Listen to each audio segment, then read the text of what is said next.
রবীন্দ্রনাথ ঠাকুরের মা শাকম্ভরী দেবী যশোর জেলার দক্ষিণডিহি গ্রামের মেয়ে শাকম্ভরী।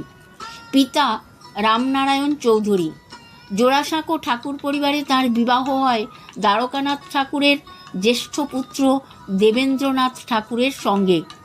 তার যখন বিয়ে হয় তার বয়স 6 কি 7। অপূর্ব সুন্দরী ছিলেন। বিবাহের পূর্বে নাম ছিল শাকম্ভরী। মা বাবা আদর করে সাকু বলে ডাকতেন। সাকুর কাকার কানে একদিন এলো কলকাতায় জোড়াসাঁকো ঠাকুর পরিবারে ছেলের বিয়ে হবে। দ্বারকানাথ ঠাকুরের পুত্র দেবেন্দ্রনাথ ঠাকুরের বিয়ের তোড়জোড় চলছে, পাত্রীর সন্ধান করছে। ব্যাস, কাকা সাকুর বাবা মায়ের অনুমতি না নিয়েই কলকাতায় জোড়াসাঁকোয় চলে এলেন সাকুকে সঙ্গে নিয়ে। পিরালি ব্রাহ্মণ, পাল্টি ঘর। দ্বারকানাথ ছিলেন জোড়াসাঁকো ঠাকুরবাড়ির রামলোচনের দত্তক পুত্র। ঠাকুরবাড়ির পূর্বপুরুষ নীলমণি ঠাকুর তাঁর 2 পুত্র রামলোচন ও রামমণি। 2 ভাই বিয়ে করেছিলেন যশোরের দক্ষিণডিহি রামচন্দ্র রায়চৌধুরীর 2 কন্যা মেনকা ও অলকাকে।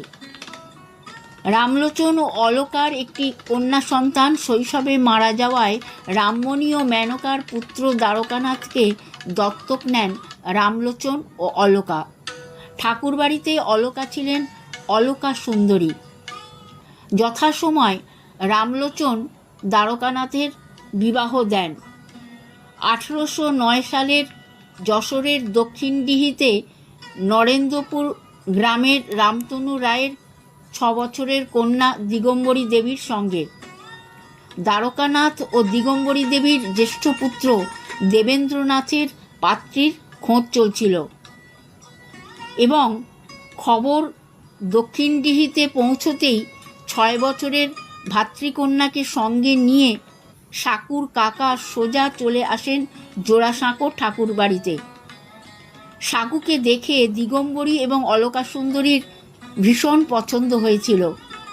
এই সময় ঠাকুরবাড়ির ধনে জনে মানে জ্ঞানে গুণে টইটুম্বুর।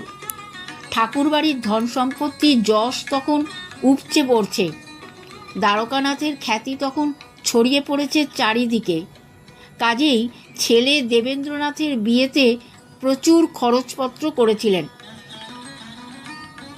দেবেন্দ্রনাথের বয়স তখন 17 বছর। শুভ লগ্নে শুভ দিনে দেবেন্দ্রনাথ এবং শাকম্ভরী দেবীর শুভ বিবাহ সুসম্পন্ন হয়। দিনটা ছিল বাংলা 1240 24শে ফাল্গুন, ইংরেজি 1834 সালে 6ই মার্চ। ছোট্ট শাকম্ভরীকে বেনারসি আর গয়নায় সাজিয়ে দিয়েছিলেন দিদি শাশুড়ি অলকা সুন্দরী আর শাশুড়ি দিগম্বরী দেবী। সানাই আর আতশবাজির রোশনাইতে ঠাকুরবাড়ি সেজে উঠেছিল। ছোট্ট শাকম্ভরী তখনই দেখেছিলেন ঠাকুরবাড়ির আভিজাত্য। কিন্তু শাকম্ভরী নামটা যে বড্ড বড়। শাশুড়ি ঠাকুরুন দিগম্বরী দেবীর ভালো লাগে না। ছোট্ট বালিকা পুত্রবধূটিকে আদর করে দিগম্বরী দেবী বলেছিলেন, বাবা মার দেওয়া নাম যেমন আছে থাক, আজ থেকে তোমার নাম দিলাম সারদা, সারদা সুন্দরী। সারদা সুন্দরী ঠাকুরবাড়িতে বধূ হলেন।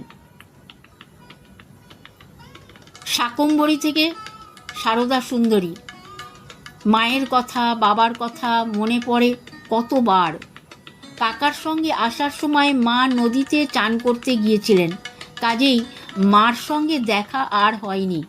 শোনা যায় চান করে ফিরে এসে মা মেয়েকে না দেখতে পেয়ে এবং সব শুনে উঠোনে গাছতলায় গড়াগড়ি দিতে দিতে এতই কাঁদতে থাকেন যে কাঁদতে কাঁদতে অন্ধ হয়ে মারা যান।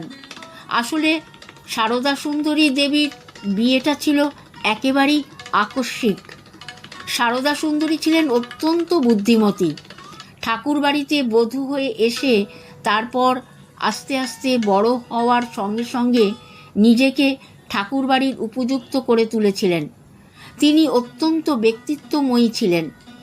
দক্ষিণডিহির কথা, বাবা মার কথা, বাপের বাড়ির কথা মনে পড়লেও কোনো দিনই আর বাপের বাড়ি যাওয়া হয়ে ওঠেনি। ঠাকুরবাড়ির অন্দরমহলের সঙ্গে নিজেকে জড়িয়ে নিয়েছিলেন আষ্টে পৃষ্ঠে।